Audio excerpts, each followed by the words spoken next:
All right, so I wanted to kind of get your perspective on something and yap a little bit about a concept that I've been seeing a lot. I'm going to consider this like a major issue. All right, so I want to kind of yap about something, but also get your perspective on sort of an idea. I don't know if you read the title. I don't know what I'm going to title this video, but the whole idea that I want to kind of share with you is really the question of why do we default to what women want in relationships? And I bring that up a little bit of a side tangent, or I guess the reason why I'm bringing this up. I was watching Temptation Island last night, and they had the reunion. The reunion sucked. This video is not going to be about like the reunion itself and like how bad the hosts were and how terrible the questions were. But as I'm watching the reunion, I noticed something. And this is something that comes up a lot on like reality TV, just in life in general. I know reality TV, people say it's like scripted. I know people don't take it super seriously sometimes, but I do think that reality TV is a bit of a reflection of how we behave and how we act in real life. Like, to me, it's like a genuine psychology lesson whenever I watch reality TV, depending on the show. But watching Temptation Island, and it always felt like whenever the dudes were being criticized about something, it was simply their fault. But if the men had a criticism about the women, it was still the man's fault. And I know we joke about this in society. I know we joke like, oh, the woman's always right and stuff like that. I don't know why we do that. I think we should stop doing that, to be honest. I don't think it's healthy. I don't think it's a good precedent to set. I don't think it's something that we should push in society. I think it causes more harm than good. But as I'm watching, I'm sitting there thinking to myself, like, many of the dudes, it doesn't feel like they did anything wrong. As they explain, and they do a terrible job at actually explaining what they did or what they didn't do or their side of the story. But from the very little we get, as they're explaining things, it doesn't feel like what they did was all that bad. However, what it feels like is the woman's perspective and the woman's, I guess, expectations are what we should cater to. And since we're catering to her perspectives or what she feels, that should just be the standard we live by.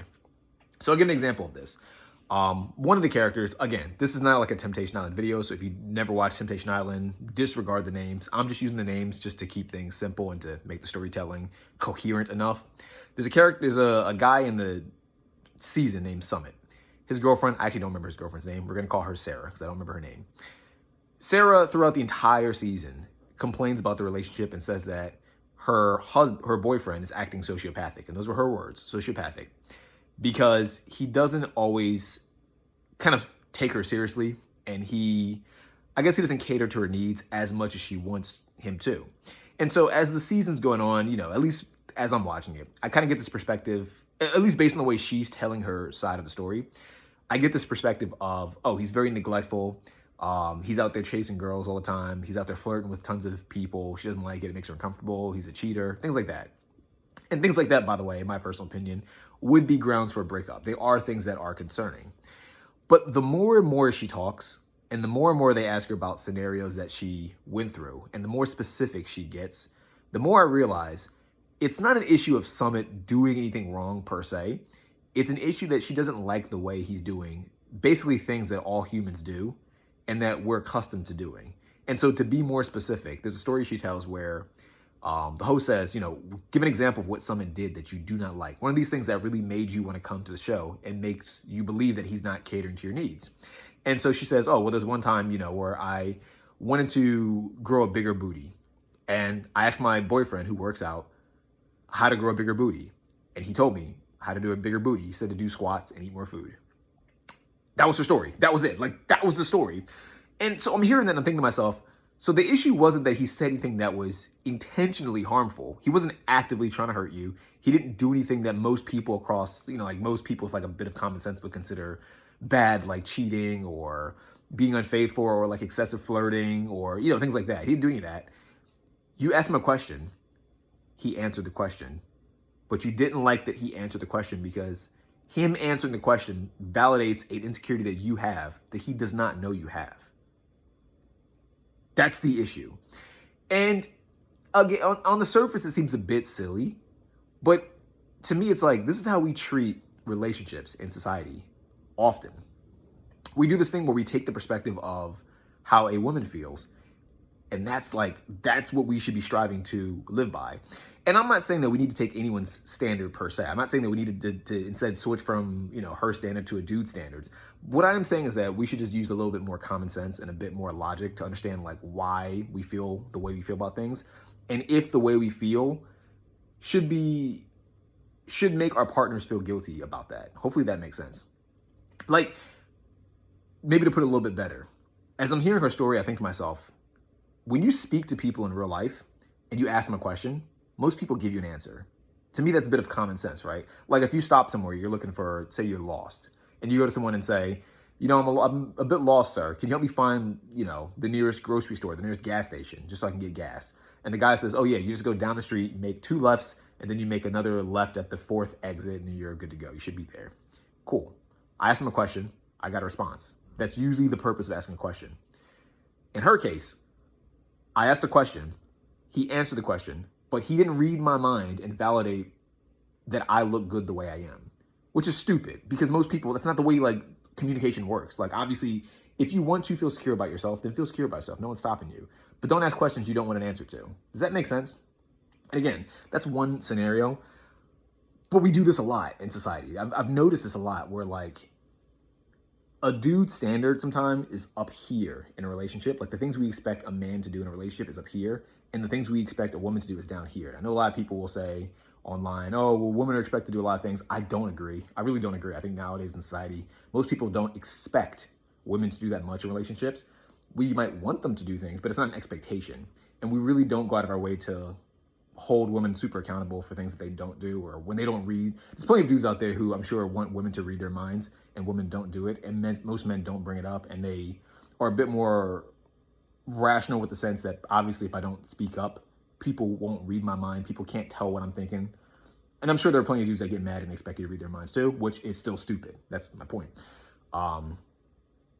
But we do this weird thing where it's like, if you as a guy can't read her mind, you're the bad guy. And a lot of dudes default and say, you know what? I am the bad guy. I should have been able to read her mind. It's not healthy. I think it's not healthy. And I think one of the big reasons why I bring it up, especially now, is that in the modern era where birth rates are declining, where marriages are failing, or marriages are pretty much non-existent, where people can't even go on basic dates together because this like dating atmosphere is so like tumultuous and so like just combative. It's important in my opinion, it's important to pick out the things that are a bit nonsensical, that don't make much sense, call them out so we can get people to learn and change their behaviors. And I was sitting there last night as we were watching like Temptation Island, and I was saying to my wife, like, why would he, because he was feeling guilty about the Guy Summit. He was like, oh, I feel guilty about it. I could do my job to like cater to her needs more. We've been working on this. And I think at one point, one of the hosts said like, well, what else have you done to make her feel this way? And he didn't have an answer. He said, I actually don't know what else I did. The me helping her get a bigger booty was the only thing that I know of, because that's the only thing that she mentioned. So that tells me that he's really apologizing just because he wants to keep things, what's a good word for it? He doesn't want to kind of stoke the fire in the relationship in a negative way. He doesn't want to make things like super aggressive, or he doesn't want things to be negative. So instead of like acknowledging what he did wrong and actually figuring out if he actually did something wrong, like if you do something wrong, correct the behavior. But if you've done nothing wrong, there's no need to change anything. There's no need to say, oh, I'm sorry for doing the thing that I believe to be the best thing to do. Why would you do that? So I don't know. It's just a bit it's a losing battle, because obviously, like, if the issue is you can't read my mind, therefore whenever I express something, you're a bad guy because you don't reciprocate or you don't respond in a way that I deem correct, you'll never win that battle, because you can't read people's minds, and you'll never be able to read people's minds unless some like aliens come down and give us all the superpowers to do so, or whatever. Or we evolve and somehow learn how to read people's minds. That's the way we communicate. It's not going to happen, is my point. So let's not make that our standard. Let's make the standard just actually sitting down and talking to each other, right? And being like, hey, you know what? I don't feel comfortable because I asked you a question, and I just want to understand, do you think that in her case, my butt's too small? To which he'd probably say, no, I don't think it's too small, but you asked me a question on how to grow it. And as a dude, when I want something, like as a dude that goes to the gym, you might feel insecure about something. Like as a guy, you might be like, oh, my chest is good enough, but I want it to be better. It's not like perfect enough. Like it's satisfactory, but I'm not satisfied. So how do I fix this? Because in a dude's mind, if a dude went up to a bigger dude and said like, hey bro, you got like a great chest, how do I grow it? No dude ever feels bad that the guy says, oh, if you want to grow your chest, do like 4 sets of bench press. You're only doing 3 sets, do 4 sets instead for the next like 3 months and see what happens. No dude's ever felt like insulted by that. Most dudes would be like, cool, I asked you a question, I got a response. That's the way we communicate. I don't know. So my thing is just like, I think we need to do a better job in society, at least in like America and Western modern society, at not letting one half of a relationship's frame be the frame we default to. I think more communication needs to be had, more understanding of where people are coming from and what their perspectives are. And it needs to be done with an actual open mind. I've heard people in the past say like, oh, people need to communicate.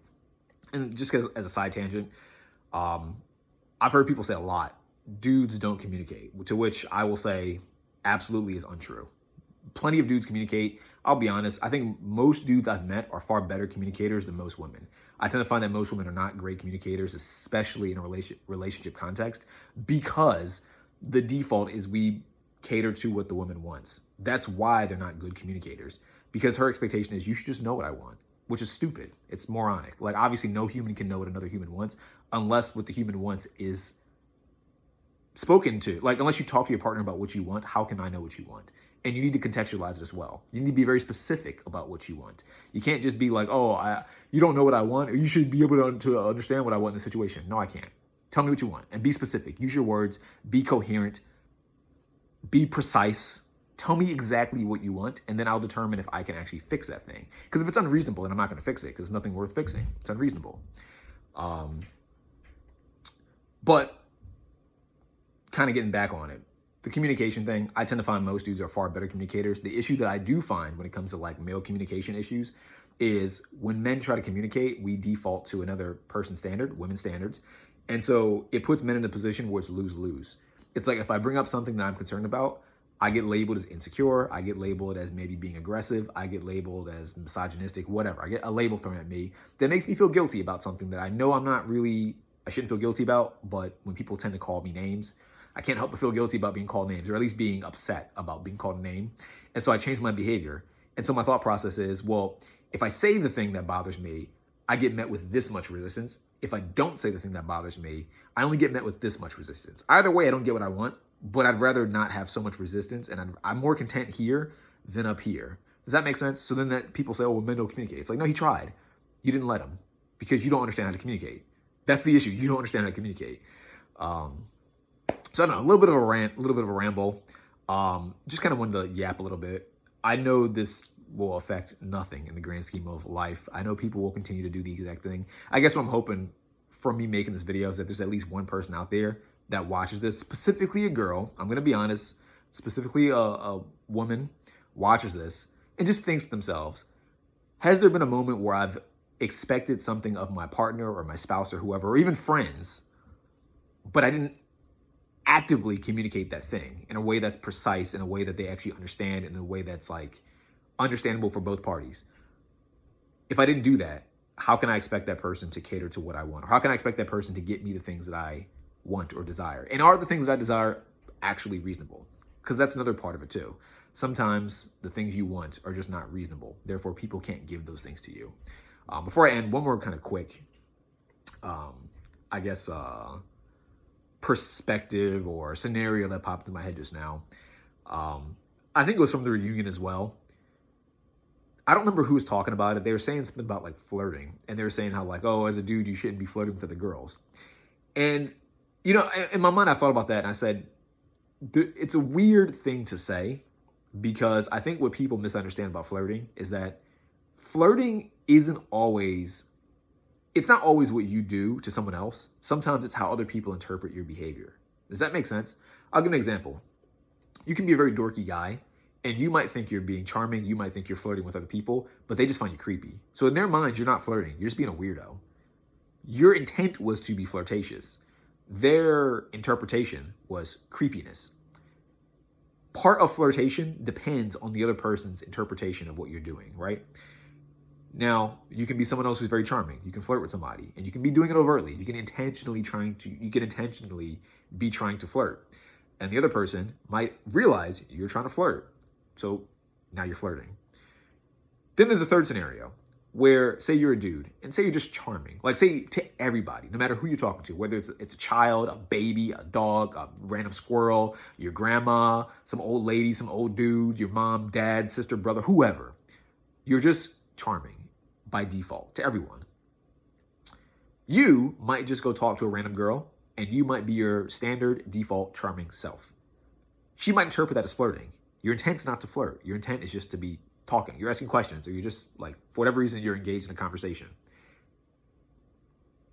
People will consider that flirting, to which I would say it's not flirting. It's just him being charming. So should we tell people to not be charming? Should we tell people to not be charming in certain circumstances? Like if you're talking to a girl, don't be charming. But that's stupid.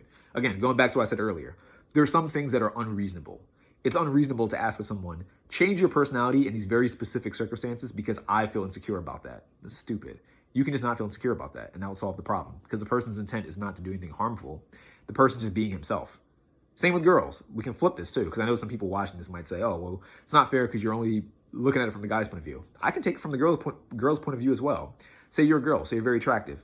There are some dudes, and I know there are some dudes who do this, who will say like, oh, I don't like you being like so attractive because other dudes might hit on you. It's like, well, you got a girl that's attractive. By default, dudes will hit on her. That's part of the game, my friend. So you expect her to be unattractive in these very specific situations, but be attractive in every other situation? It's unrealistic. You can't do it. It doesn't make any sense. Or perhaps your girlfriend or your wife is just a charming, funny person. And maybe because she's a charming, funny person, when she interacts with people, dudes in particular, they might think she's flirting. They might think she's hitting on her or hitting on them. And there are plenty of girls, I think, who are watching this will say this. There are some girls who just are cool, and dudes interpret their coolness as being flirty because most dudes might not interact with a lot of cool girls that way. And her intent's like, no, I'm just chilling. Like, I'm talking. I'm just trying to have like a genuine conversation. I'm barely actually talking at all. To me, this is me not trying to be charming. This is me just having a default, like very low level, base layer conversation with you. But the dude's like, oh my God, it's a combination of attractiveness and she's talking to me and she's not like weird. She must be into me. It's like, of course not. But his interpretation is that way, which you cannot control. You can't control his interpretation.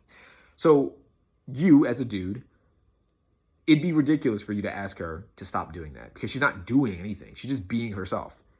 To ask her to do that is like asking her, just stop being you, which is stupid. So, I don't know. Hopefully this Yap Fest made sense. I guess the overall bottom line I just want to say is this. We got to communicate more. And we can't default to like the dude standard and we can't default to the girl standards. We got to come up with a solution in which we're communicating, in which we're actually logically thinking about what the issues are. If we can solve them on our own, solve them on your own. If you need your partner to be the I guess, variable, we can call it, that leads to the problem being solved, ask them about it. Come up with a mutual plan to get that problem solved. Otherwise, get over it. That's my genuine like advice. Otherwise, if you can't come to that conclusion, then just get over it or date someone else that by default, that's just what they do. Does that make sense? Let me know if it does. Let me know what your 2 cents are down in the comments. I love to hear from you guys, by the way. I've been trying to use the voice chat feature more often, or voice response feature on YouTube. So shoot me a message. I'll respond to it, most likely by voice. And I'm curious to hear your thoughts. See you in the next video. Peace out. Bye.